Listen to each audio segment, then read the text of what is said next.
stand by for the evening prayer. Let us pray.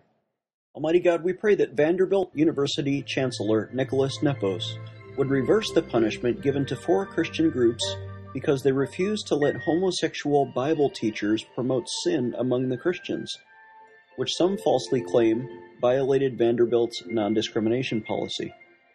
Now Christian clubs must promote homosexuals or even atheists into leadership positions or face being banned by the university's pro-homosexual police.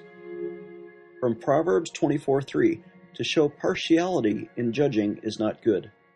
So please help Vanderbilt be fair to Christian groups and let them choose their own Bible-believing religious leaders.